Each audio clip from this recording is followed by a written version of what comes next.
Hello friends, जय श्री राम आप सभी को। तो फ्रेंड्स, कैसे हैं आप सभी। फ्रेंड्स, मैं आज आपके साथ में एक बहुत ही अच्छी वीडियो के कुछ क्लिप्स शेयर करने जा रही हूँ। वो बहुत ही आप सबके लिए और जो भी देख रहे हैं जो उनके लिए बहुत ही मददगार साबित होने वाली है। तो जो क्लिप मैं ऐड करने जा रही हूँ वो मैंने एकल अभियान के जो एकल विद्यालय हमारे उससे हम जुड़े हुए हैं। तो मैं मेरे संच की माँ का पद है मेरा। सॉरी, मैं यहाँ पे मेरे संच का नाम नहीं बताऊँगी क्योंकि ये जो वीडियो है अदर स्टेट में और आउट ऑफ कंट्री सब जगह मेरे चैनल के वीडियो देखे जाते हैं। तो फिर मैं यहाँ पे ये कुछ बारीकी वाली डिटेल नहीं बताऊँगी। तो फ्रेंड्स, आज मैंने वहाँ पे जूम मीटिंग अटेंड की है और उसमें कोरोना के बारे में डॉक्टर मैम और डॉक्टर सर ने बहुत ही अच्छी अच्छी बातें बताई थी। तो मैंने आधी मीटिंग तो मैंने अटेंड कर दी थी। तब तक मेरे दिमाग में ये विचार नहीं आया था कि मैं इस वीडियो के कुछ क्लिप ले लूँ और आप सबके साथ में शेयर करूँ। पर जब उसमें हर चीज़ के बारे में, जैसे कि योगा वगैरह ये और किस तरीके का हमें काढ़ा पीना चाहिए या ये सब चीज़ें का वो शेयर कर रहे थे तो डॉक्टर मैम, तो फिर मुझे एकदम से विचार आया कि क्यों ना ये चीज़ आपके साथ में भी शेयर की जाए। ये सबके लिए मदद साबित हो सकती है और ये समाज का काम है जो कि हम लोग जुड़े हुए हैं इसमें गांव में और यहाँ पे सब जगह, मतलब बहुत ही ज़्यादा ये मददगार हैं। और ये वीडियो जो भी आप देख रहे हो तो प्लीज़ आप इस वीडियो को ज़्यादा से ज़्यादा शेयर करना। मेरा चैनल है, वहाँ पे मैं कई तरह की वीडियो डालती हूँ, ब्लॉग्स बनाती हूँ। तो चाहे आप उन सब को स्किप कर लेना, पर प्लीज़ इस वीडियो को स्किप मत करना, पूरी वीडियो देखना। और इसमें इतने अच्छे अच्छे बारीकी से टिप्स बता रखे हैं ना कि मैं आपको क्या बताऊँ। अब मेरे को ऐसा लग रहा है कि मैंने पूरी मीटिंग की डिटेल अगर मैंने रिकॉर्ड कर दी होती और वो आपके साथ में शेयर करती तो कितना अच्छा रहता। पर कुछ है वो भी बहुत अच्छे हैं और सबके लिए अच्छे ही साबित होंगे। और आपको कैसे लगते हैं वो आप मुझे ज़रूर कमेंट करके बताना। और अभी मैं कुछ ज़्यादा और नहीं बताऊंगी क्योंकि वैसे ही वो वीडियो ज़्यादा लंबी हो जाएगी। बस इतना सा मुझे बताना था। और अभी मैं यहाँ पे बैठी हूँ गर्मी में, बहुत ज़बरदस्त गर्मी हो रही है, फ़ैन वगैरह कुछ नहीं चलाया है मैंने। और अभी मैं ये रात में टाइमिंग बताती हूँ आपको, 9:35 पे मैं रिकॉर्ड कर रही हूँ। यहाँ पे उजाला वगैरह भी इतना नहीं हो रहा है तो मैंने यहाँ पे सामने टॉर्च जला के रखा है। और उसके बाद में मुझे ये कहना बहुत ज़रूरी था और मैं चाहती हूँ कि ये वीडियो जल्दी से जल्दी अपलोड हो और ज़्यादा से ज़्यादा लोगों के पास में ये पहुँचे। और प्लीज़ फ्रेंड्स, आप कोई वीडियो अगर शेयर करो ना करो, वैसे हम लोग काफ़ी SMS करते रहते हैं, वीडियो शेयर करते रहते हैं, तो आप ऐसी वीडियो शेयर करेंगे तो समाज में अच्छा मैसेज जाएगा। तो ठीक है फ्रेंड्स, अब देखिए आप आगे के क्लिप्स। जय श्री राम। यज्ञ संस्कृति है हमारी, उसको हम अपनाएं। नहीं पता है तो ज्ञान दें कि इन चीजों को, घरेलू चीजों को उपयोग करके साथ में सूखी नीम की पत्तियां भी अगर हम डालें तो आगे वाले प्रशिक्षण में और आप ज्यादा गहराई से सीख पाएंगे। तो इस यज्ञ संस्कृति को बढ़ाएं। कुछ ना हो तो कपूर की 2 टिक्की से ही शुद्ध वातावरण कर लें तो बेहतर रहेगा। तो इस प्रकार से हम गांव वालों को जो चीज जहां भी अवेलेबल है उसी प्रकार से उपयोग करके साधारण से साधारण तरीके से हम शिक्षा दे सकते हैं, साधारण तरीके से उपयोग करना बता सकते हैं, साधारण तरीके से ही हम अपने आप को स्वस्थ रखने में मदद कर सकते हैं। तो इस प्रकार से ये हमारा पहला प्रशिक्षण का भाग है। आपके कोई भी प्रश्न है आप चैट बॉक्स में लिख सकते हैं और पूछ सकते हैं, नोट कर सकते हैं। एक चीज और मैं बताना चाहूंगी, काढ़े और भाप की बात हो रही थी, तो कफ की और प्रॉब्लम होती है, लंग्स पे ज्यादा असर होता है, खांसी, कफ, गला खराब, इसको एक सहज तरीके से आप बिल्कुल दूर कर सकते हैं। आपको मैं याद दिला देती हूँ, कभी हमारा पेट खराब हो या हमें एसिडिटी बने, है ना, और अपच हो जाए तो आप क्या करते हैं, वॉमिट करके उसे क्लीन कर देते हैं, है ना। और वॉमिट करने के साथ ही 2-3 गिलास आप गर्म पानी पीते हैं और उसको ज्यादा पित्त बनता है, ज्यादा क्लीन कर देते हैं। मैं याद दिला देती हूँ। इसी प्रकार से कुंजल आप कर सकते हैं गले का कफ साफ करने के लिए, छाती का बलगम साफ करने के लिए। बहुत सहज तरीका है, कोरोना काल में बहुत ज्यादा उपयोगी है। करना कैसे है मैं आपको अभी बता देती हूँ, ठीक है। शुद्धि क्रियाओं में कुंजल आता है। आप सुबह के समय जब आप शुद्ध हो जाएं, पेट क्लीन हो जाए, आप एक जग भर के पानी, गर्म पानी, ऐसा पानी जिसे आप पिया जा सके, उसको लेकर के बैठ के कागासन यानी उकड़ू बैठ जाए जमीन पर और बैठ करके पेट भर के पी लें। एक जग नहीं पी सकते, 2 गिलास पी लीजिए, 3 गिलास पी लीजिए, कम पी लीजिए क्षमता अनुसार। और खड़े होकर के, खड़े हो जाना है, थोड़ा सा आगे झुकना है, बाएं हाथ से नाभि के पास से पेट को हल्का सा प्रेस करना है और आगे 90 डिग्री पर झुक के 2-3 उंगली से जीभ को बाहर निकाल के आप प्रेस करेंगे और पानी बाहर आएगा। आप देखिए बहुत सारा कफ आपका निकलेगा, है ना। और नाक से भी, नाक भी क्लीन होती है इससे, साथ में नेचुरल वे में, नेचुरल प्रोसेस है। गले का कफ साफ हो जाता है, बहुत रिलीफ मिलता है। अस्थमेटिक पेशेंट के लिए बहुत अच्छा माना जाता है।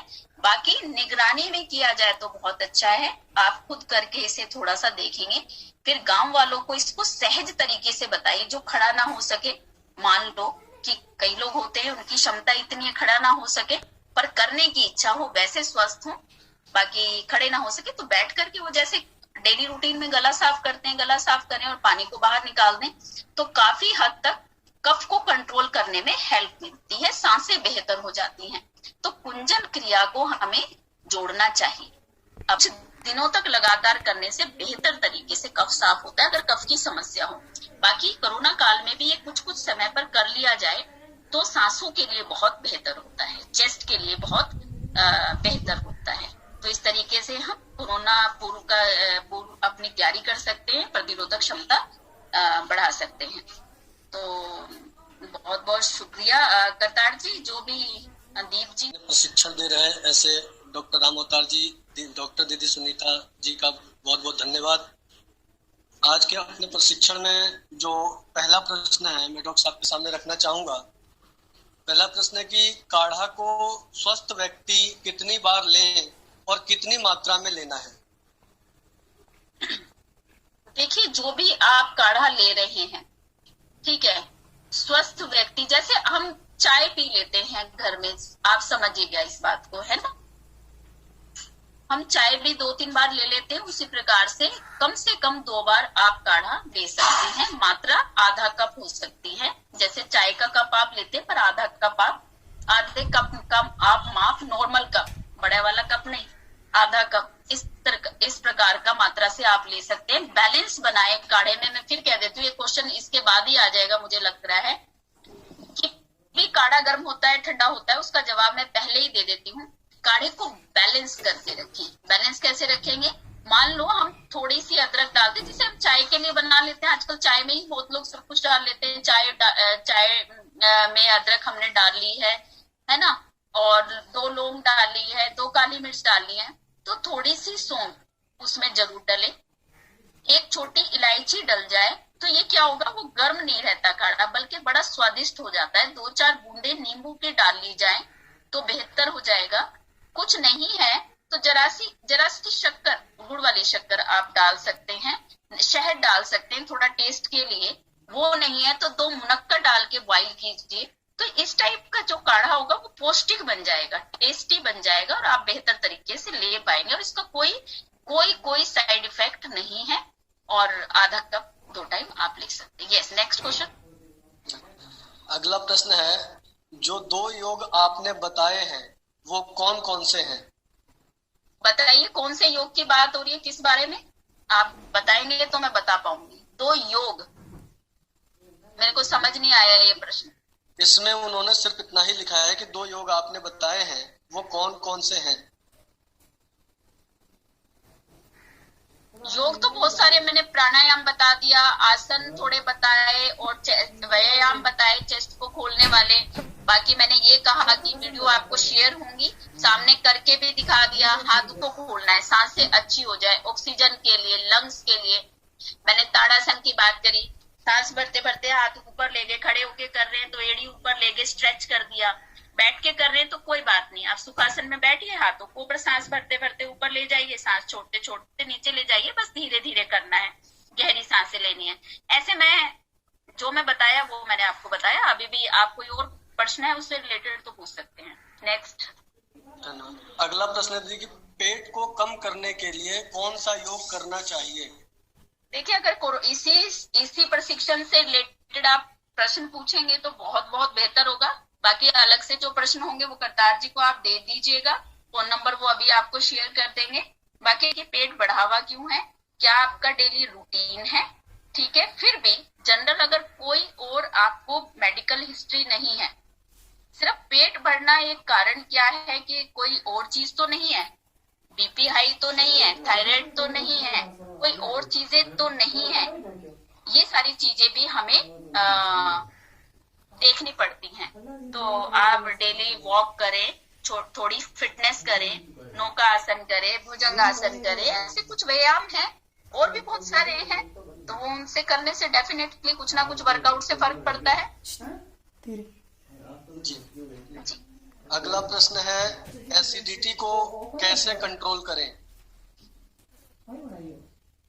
एसिडिटी को मैं एक बात सभी से ये कहना चाहूंगी कि प्रश्न जो भी हो, हम बात सबकी अभी कर रहे हैं, आप कुछ भी पूछ सकते हैं, पर जो इस प्रशिक्षण से संबंधित हो वो अधिक पूछे जाएं।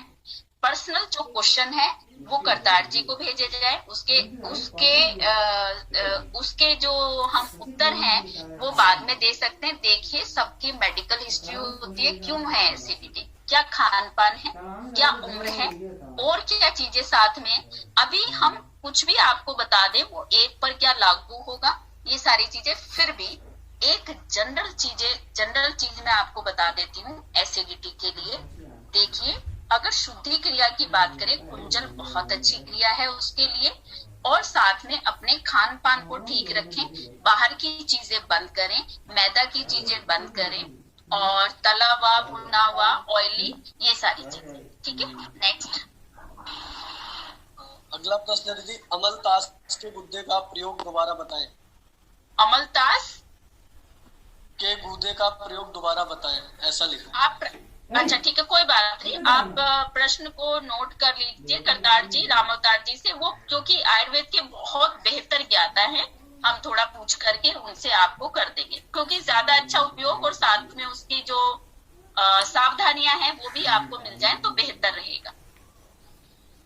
नेक्स्ट प्रश्न है, तुलसी को उबालकर क्यों नहीं लेना है, इसको दोबारा बताने की कृपा। हाँ जी, जो तुलसी का है, जैसा रामअवतार जी अक्सर बताते हैं कि तुलसी के अंदर पारा होता है, और पारे को बॉइल करने से वो मतलब खत्म हो जाता है, जो उसका तत्व है वो खत्म हो जाता है। जो लाभ हमें मिलना चाहिए तुलसी पत्र से वो उबालने में नष्ट होता है, इसलिए वो उबाल करके नहीं लेना चाहिए। इसलिए बोला जाता है कि जैसे तुलसी के पत्ते हैं, रामअवतार जी अक्सर हमें बताते रहे हैं कि 5 तुलसी के पत्ते, चाहे 1 काली मिर्च ले लीजिए, 11 तुलसी के पत्ते ले लीजिए, नियम है कुछ 5 पत्तों का या 11 पत्तों का, उस हिसाब से, और उसको आप मैश कर लीजिए, जैसे पीस करके गोली बना ली, उसके साथ काली मिर्च ले ली, उस गोली को अगर आप निगलें, दांतों के नीचे ना चबाएं, पारे के कारण ही ऐसा बोला जाता है, ठीक है। चना मिर्च में भी आप देखते हैं टुकड़ों को हम डाल करके ही यूज करते हैं उसको, चना मिर्च में दूध दही के अंदर डाल करके शहद के अंदर मिक्स करके लेते हैं, तो आप शहद के अंदर भी गोली मिला करके इसको ले सकते हैं, या वैसे गोली मिला करके ले सकते हैं, तो ये निगला जाता है। यही वजह है कि पारे को हमने डायरेक्ट दांतों के नीचे नहीं लाना, अगर आप बॉयल करते हैं तो उसका पारा नष्ट हो जाता है। जो लाभ मिलना चाहिए वो उबाल करके नहीं मिलता। हालांकि हमारे यहाँ क्या है रिवाज कि अक्सर हम कह देते हैं तुलसी उबाल करके ले लो, बाकी उसकी जो बाकी तत्व है, मान लो उसकी स्मेल है या कुछ और गुण हमें मिलेंगे, पर जो कोरोना के अंदर जो लाभ हमें कीटाणु को नष्ट करने का चाहिए वो सीधा पीस करके निगल के शहद में काली मिर्च के साथ गोली बना करके ही मिल सकता है। धन्यवाद दीदी। अगला प्रश्न है, वॉक करने के बाद प्राणायाम करना चाहिए क्या? नहीं, दोबारा पूछिए, क्या करने के बाद? वॉक करने के बाद प्राणायाम करना चाहिए क्या? वॉक कह रहे हो क्या? चलने के बाद है morning walk, okay. Morning walk करने के बाद प्राणायाम, हाँ क्या इशू है इसमें? वॉक आप फिटनेस के लिए कर रहे हैं, कोई दिक्कत नहीं है, इतना तो हम घरेलू तौर से वैसे ही चल भी लेते हैं। देखिए रूटीन फिक्स करना होता है अपना स्वास्थ्य के लिए, है ना। हम घूमने चले गए, 2-3 राउंड काट के आ गए, उसके बाद बैठ के अपने आसन किए, प्राणायाम किया, ध्यान किया। और एक रूटीन और बता देती हूँ, आप कभी वॉक पर जा रहे हैं, आप एक्सरसाइज के लिए जा रहे हैं, जरूर एक आधा गिलास पानी पी के जाइए। क्लीनिंग प्रोसेस होता है ना। आप चलते हैं, सांसें तेज हो रही हैं, अगर सही तरीके से आप वॉक करते हैं, मैनेज फिटनेस के लिए जब वॉक की जाती है, अपनी क्षमता को बढ़ाने के लिए, हड्डियों को मजबूत करने के लिए, फेफड़ों की क्षमता बढ़ाने के लिए, तो सांसें उथल पुथल होती हैं, हार्ट बीट तेज होती है। तो आप इसको क्या कहेंगे कि रक्त संचार शरीर का बढ़ रहा है। जब भी रक्त संचार बढ़ता है, पसीना आता है, तो क्या प्रोसेस शुरू हुआ? साफ सफाई शुरू हो गई शरीर की। आपकी त्वचा से पसीने की बूंदें आ गई, क्या हुआ? त्वचा साफ हुई। ब्लड सर्कुलेशन तेज होने से जो क्या कह सकते हैं आप, जो वेस्ट मटेरियल होता है, अवशिष्ट पदार्थ बोलते हैं, वो निकल रहा है। इसको हेल्प करनी है। आप हेल्प कैसे करेंगे? आप 1-2 गिलास पानी पी के जाएं। आप क्या करेंगे? थकावट से भी बचेंगे। पहले से शरीर को इतना नरिश करो कि वो तैयार हो जाए। ये नहीं कि चले गए बिना खाए पिए चले गए, खाना पीना कुछ नहीं है। बाकी आप हल्का कोसा पानी पी लीजिए, 2-4 बूंद नींबू की डाल के पी लीजिए, फिर आप वॉक पे जाइए। इसी प्रकार से व्यायाम से 10 मिनट पहले ही आप 1-2 गिलास पानी पी लीजिए, और भी अच्छा क्लीनिंग होगा, शरीर की शुद्धि होगी। वॉक के लिए एक चीज और बताना चाह रही, आप कभी वॉक पर जाते हैं, ब्रिस्क वॉक बोली जाती है, मतलब एक अच्छी चाल जिसे बोलते हैं। मान लो आपको किसी जगह के 5 राउंड लेने हैं या 4 राउंड लेने हैं, तो कैसे लेंगे? 1 राउंड लाइट होगा, बाकी के 3 राउंड थोड़े तेज चलना है। लास्ट का राउंड कूल होके आना है, फिर टहल के आना है, फिर स्ट्रेचिंग थोड़ी सी करके आनी है, तब तो वो चाल, वो वॉक आपको असर करेगी। नहीं तो हम जिंदगी भर घूमते रहेंगे, कोई फायदा नहीं है। वॉक ऐसी हो जो हमारी क्षमता को बढ़ा दे, फिटनेस को उतनी करें। धीरे धीरे धीरे अपने मीटर, यानी कि मैंने 500 मीटर चलना है डेली, तो पहले कहाँ से शुरुआत होगी? 50 मीटर से। अगले दिन 70 मीटर करेंगे, अगले दिन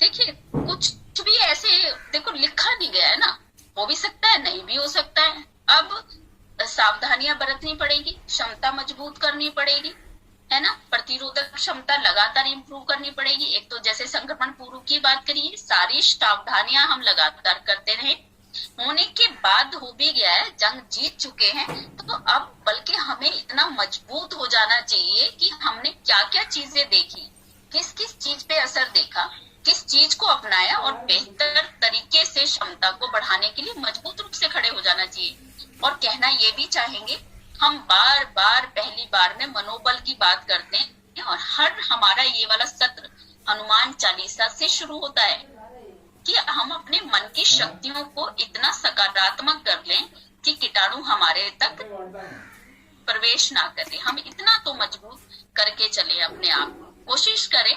बाकी तो हालात पे और डिपेंड करता है, और चीजों पर भी। Yes, next. धन्यवाद दीदी। प्रश्न आज अपना यही पूर्ण होता है। आगे के सत्र को संचालन के लिए मैं भाई चलो दीप जी इतने आते हैं, एक प्रश्न मुझे दिखा, बीपी के लिए कर रहे हैं और एक्सरसाइज कर रहे हैं, नॉर्मल हम खाना खा रहे हैं, अपने आप को चिंता मुक्त आप रखिए। तनाव में रखना भी एक कारण होता है, चाहे तनाव किस वजह से है, वो कोई भी हो सकता है। उसे डील कैसे किया जाए, उसको मतलब कि आप कैसे उसको, उस तनाव को दूर रख सकते, कितने अपने मन को डाइवर्ट कर सकते, उस समस्या का सॉल्यूशन करना, और साथ में उसका हल निकालने के साथ साथ ये जो हमने प्राणवायु की बात करी, ध्यान की बात करी, आसन की बात करी, मन को बांध लेना एक जगह पर मन को शांति प्रदान करता है ना। तो इस तरीके से आप कारण को देखते देखते अपने बीपी को नॉर्मल रख सकते हैं। अनुलोम विलोम बहुत हेल्प करता है, गहरा श्वास प्रश्वास हेल्प करता है। थोड़ी सी आवाज आ रही है मेरे पीछे से, तो मैं आपको देखिए जरा क्वेश्चन।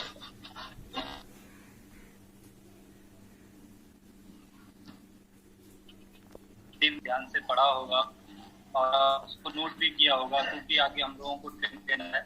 और मैं अंत में अपने विभाग अध्यक्ष श्रीमान भुवन चंद पांडे जी से आग्रह करता हूँ, त्यौहार के आए श्रीमान भुवन चंद पांडे। पत्र में हमने डॉक्टर रामोतार जी और डॉक्टर सुनीता जी से जो सीखा है वो हम पूरी तरह से इसका रिपीटिशन करेंगे और इसको जो है हम आगे बढ़ाएंगे, तभी इसकी सार्थकता है। मैं देख रहा था कि हम शुरू में लगभग 200 लोग ज्वाइन हुए थे, तो मैं चारों संभाग से यह आग्रह करूंगा कि वो अपने उन लोगों से कहें कि ये एक बहुत बड़ा कार्य हो रहा है। हमारे जाने माने विशेषज्ञ हमको ये गांव-गांव की भलाई के लिए प्रशिक्षण दे रहे हैं, और यह ज्ञान हम जो अर्जित कर रहे हैं ये हमारे खाली स्वयं के लिए नहीं है, ये हमारे गांव-गांव तक अब कोरोना अगर कोई लहर आती है या भविष्य के लिए भी यह ज्ञान प्रसारित हो तो यह हमारे अंदर तो रहेगा ही, साथ में यह गांव-गांव तक पहुंचेगा और हमारे ही भाई बंधु जिनके लिए हम इतनी बड़ा एकल अभियान को लेकर चले हैं उसके लिए कार्य आएगा। तो होना चाहिए था, तो उसके बाद अगर इस तरह बीच में छोड़ते हैं तो यह गलत संदेश दे रहा है, तो यह नेक्स्ट टाइम नहीं होना चाहिए। और डॉक्टर रामोतार जी हमारे एकल परिवार के ही सदस्य हो गए हैं, तो मैं धन्यवाद तो क्या कहूं, हाँ मैं आपका आभार जरूर व्यक्त करता हूं कि आपने जितने सरल और सहज भाषा में हम लोगों को समझाया है, और मैं समझ रहा हूं कि ये किसी की समझ में भी आया होगा, बिल्कुल आराम से हमारी मेमोरी में बैठ गया।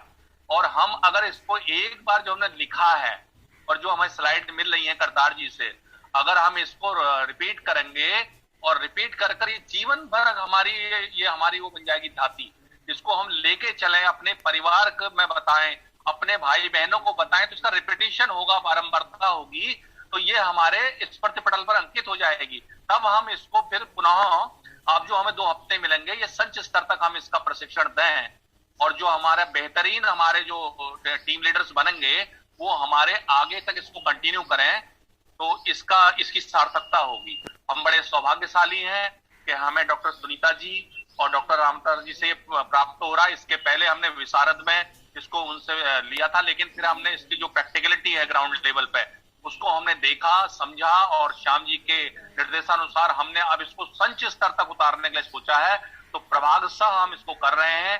तो मेरा पुनः निवेदन है सभी समिति जनों से, सभी कार्यकर्ताओं से, सभी माताओं से कि देखिए इसको बहुत सीरियसली लें, ये बड़े सौभाग्य से हमको मिल रहा है, जीवन भर के लिए मिल रहा है, हमारे व्यक्तिगत यूज के लिए मिल रहा है, और जिसके प्रति यह सम्मान प्रदर्शित कर पाएंगे।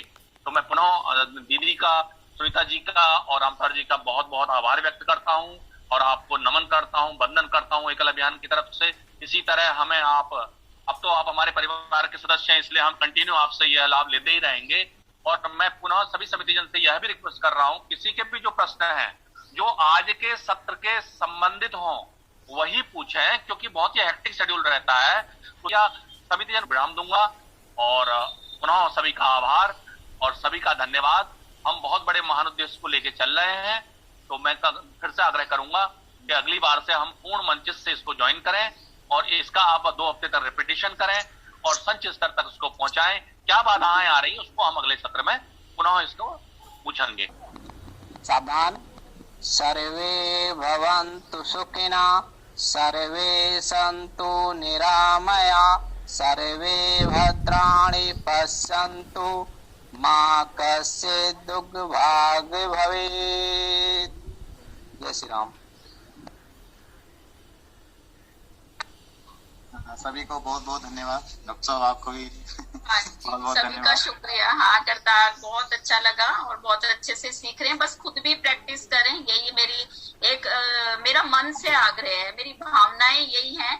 जैसे करण जी ने अभी बोला है, और आप सबसे यही एक मेरी व्यक्तिगत प्रार्थना है कि जैसा थोड़ा खुद अपनाएंगे ना चीजों को, आप बहुत बेहतर तरीके से खुद समझा पाएंगे। बहुत जरूरी है खुद का अभ्यास भी करना। तो यही बस आपसे प्रार्थना है। और आपने बहुत अच्छा बोला, हम सब एक ही परिवार के हैं, तो हम लोग उपलब्ध हैं जब भी